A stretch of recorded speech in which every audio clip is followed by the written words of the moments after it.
Hello दोस्तों, आज मैं आपके साथ डिस्कस करने जा रही हूँ क्लास 7 की एनसीईआरटी का फर्स्ट चैप्टर। उसका नाम है चैप्टर फर्स्ट, एनवायरनमेंट या पर्यावरण।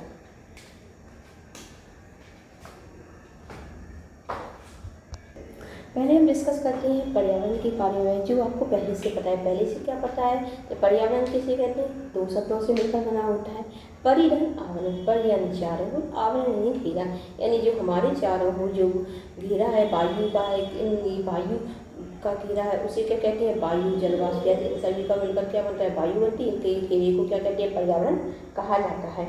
अब इसके बाद करते हैं पर्यावरण के बारे में। इतना तो पता है ये पर्यावरण क्या होता है? परिधन आवरण से मिलकर बना होता है। इसके चारों वायु के, जिसके चारों घेरे को कहते हैं, यानी पर्यावरण क्या कहते हैं? हमारे चारों ओर जो आसपास जो घेरा है उसे क्या कहते हैं? पर्यावरण। ये तो वन नॉर्मल रेगुलर परिभाषा जो हम लोग फिफ्थ क्लास से अभी तक पढ़ते आ रहे हैं। अब पढ़ते एक ऑथेंटिक परिभाषा जो प्रमाणित है। क्या है? किसी भी जीवित प्राणी के चारों ओर पाए जाने वाले लोग, स्थान, वस्तुएं तथा प्रकृति को क्या कहते हैं? पर्यावरण कहते हैं। जो हमारे चारों ओर पाए जाते हैं, क्या पाए जाते हैं? लोग पाए जाते हैं, स्थान पाए जाते हैं। बहुत से स्थान है, जैसे कोई भी स्थान मान लो, जैसे दिल्ली, यूपी या कोई भी अदरवाइज कोई भी स्थान, वस्तुएं जो आप चारों ओर देखते हैं। प्रकृति में क्या क्या है? जैसे पर्वत, पठार, नदियाँ, जलाशय, झीलें, ये सब क्या होती हैं? ये सभी मिलकर क्या बनाती हैं? हमारी पर्यावरण को निर्मित करती हैं। अब पर्यावरण के दो घटक होते हैं, एक तो प्राकृतिक पर्यावरण, एक मानव निर्मित। प्राकृतिक पर्यावरण जो प्रकृति के द्वारा प्रदत्त, और मानव निर्मित जिसे मानव ने निर्माण किया गया। प्रकृति प्रदत्त कैसी है? जैसे आपकी क्या होती है?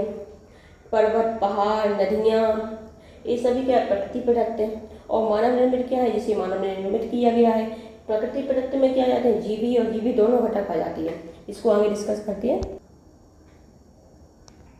अब है पर्यावरण के घटकों के बारे में। तो पर्यावरण के कौन से घटक हैं? दो घटक हैं, एक प्राकृतिक पर्यावरण, एक मानव पर्यावरण। अब प्राकृतिक पर्यावरण किसे कहते हैं? वह पर्यावरण जिसमें का जीवी और जीवी दोनों घटक क्या होती है? सम्मिलित होती है। प्राकृतिक पर्यावरण में क्या होता है? जीवीय व अजीवीय क्या है? दोनों घटक क्या होती हैं? सम्मिलित होती है। ये दोनों परिस्थितियाँ क्या होती है? परिस्थितियाँ सम्मिलित होती हैं।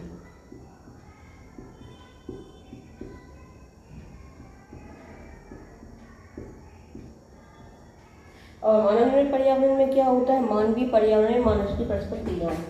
कौन कौन होता है इसमें?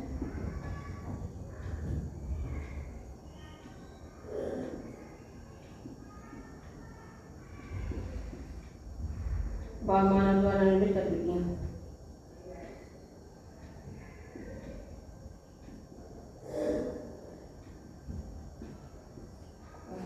तो इतना तो समझ लीजिएगा। प्राकृतिक पर्यावरण क्या है? जीवीय यानी जैविक और अजैविक जो दोनों प्रकार की परिस्थितियाँ सम्मिलित होती हैं। इसके अंतर्गत क्या होता है? प्राकृतिक पर्यावरण में क्या आता है? भूमि, जल, वायु, पेड़ पौधे, ये सभी मिलकर, जीव जंतु, ये सभी मिलकर क्या बनाती हैं? आपके प्राकृतिक पर्यावरण को बनाती हैं।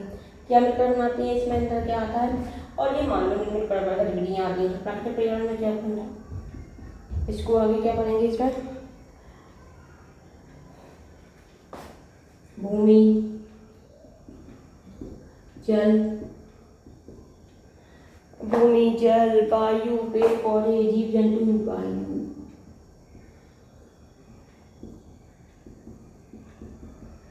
पेड़ पौधे, जीव जंतु, ये सब मिलकर क्या बनाती है? प्राकृतिक पर्यावरण बनाती है। ठीक है, इतना आगे। यानी जीवीय जिनमें जीवन पाया जाता है, अजीवीय जिनमें नॉन जीवन है, जिनमें जीवन नहीं पाया। जैसे पेड़ पौधे क्या है? जीवीय, जीव जंतु क्या है? जीवी घटक है। लेकिन जी क्या है? भूमि, जल, वायु जी क्या है? अजीवी घटक है। तो इतना समझ में गया प्राकृतिक पर्यावरण क्या होता है। इतना हो गया। प्राकृतिक पर्यावरण में क्या होते हैं? जीवी और जीवी घटक आते हैं। जीवी क्या होते हैं? इसमें जीवन पाया जाता है। इसी कौन कौन से जीव जंतु, पेड़ पौधे, और जीवी नॉन लिविंग होती है, जिनमें जीवन नहीं पाया जाता। ये सभी क्या होती है? प्राकृतिक पर्यावरण से मिलते हैं। अब इसके प्राकृतिक पर्यावरण के टाइप है, इसको क्या तीन घटकों में बांटा गया है। कौन कौन सी घटक सम्मिलित होती है इसमें? एक होता है आपका जलमंडल,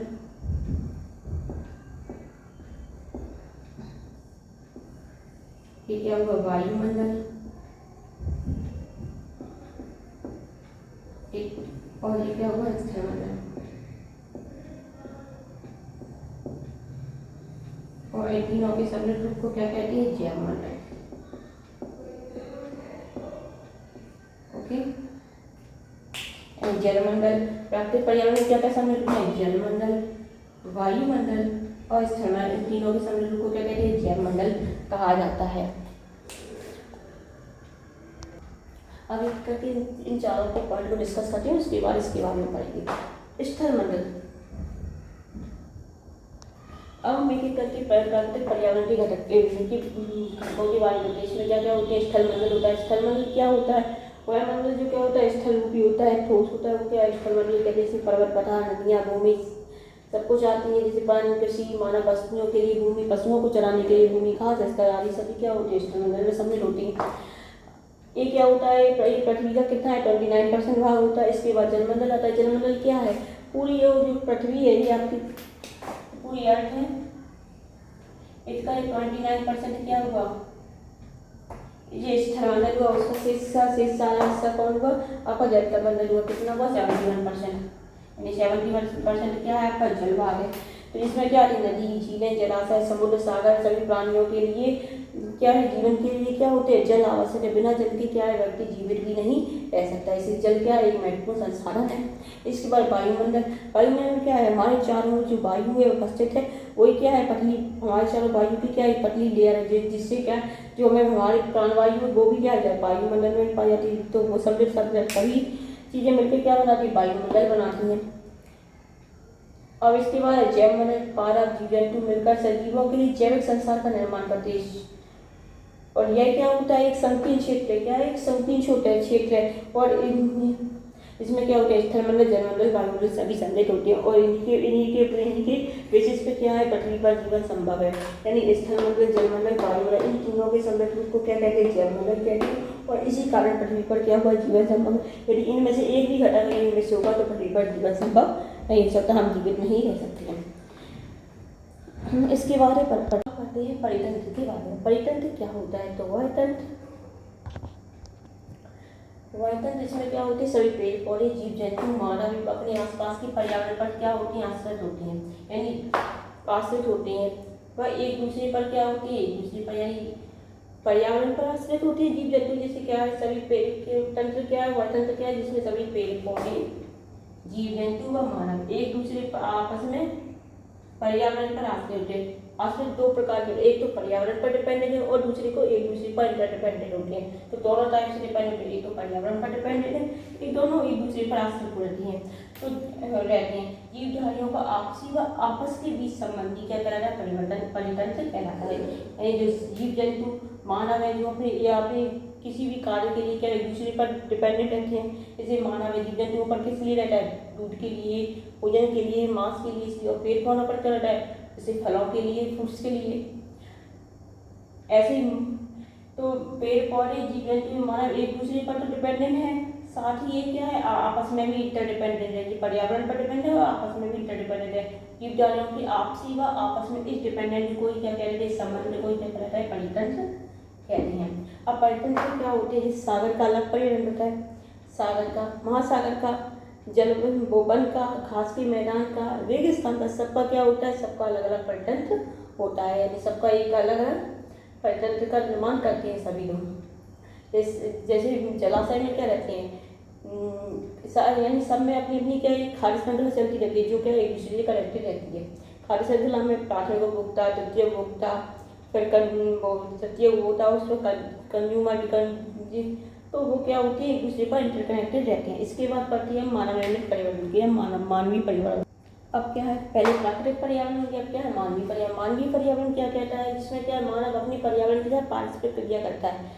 परस्पर क्या करती है? क्रियाएं करती रहती है और उसमें अपनी आवश्यकताओं और उसके अनुरूप क्या करता है? अपनी आवश्यकताओं की पूर्ति करता है। प्रारंभ में जो मानव था वो प्रकृति के अनुरूप अपने आप को ढाल दिया था।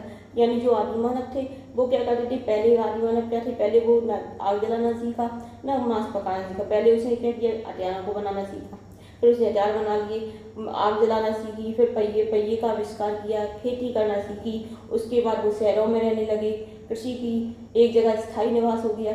इस प्रकार से उन्होंने क्या किया? अपनी आवश्यकताओं की पूर्ति की और क्या इस पर पर्यावरण पर डिपेंडेंट हो गई। उसके बाद वही मानव फिर शहरों में रहने लगा उन्होंने अपने लिए खेतों का निर्माण किया, एक अलग विनिमय प्रणाली स्थापित की, तो वो क्या हुआ, वो क्या हुआ, पूरा एक पर्यावरणीय, एक मानवीय पर्यावरण को उन्होंने क्या कर लिया था, निर्माण कर लिया था।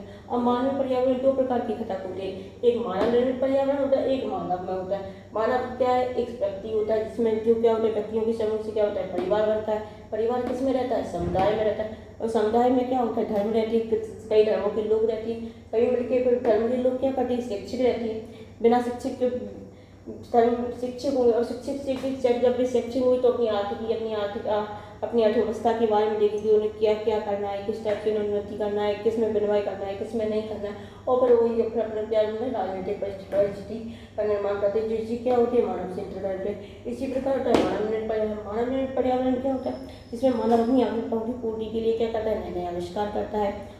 जैसे क्या करेगा, पुलों का निर्माण करेगा, कभी आवागमन के लिए पुल का निर्माण किया, सड़कों का निर्माण किया। जैसे पहले क्या किया, अंग्रेजों के टाइम पे रेलों का निर्माण किया, क्योंकि परिवहन की सुविधाएं नहीं थी, इसलिए रेलों का निर्माण हुआ, सड़कों का निर्माण हुआ।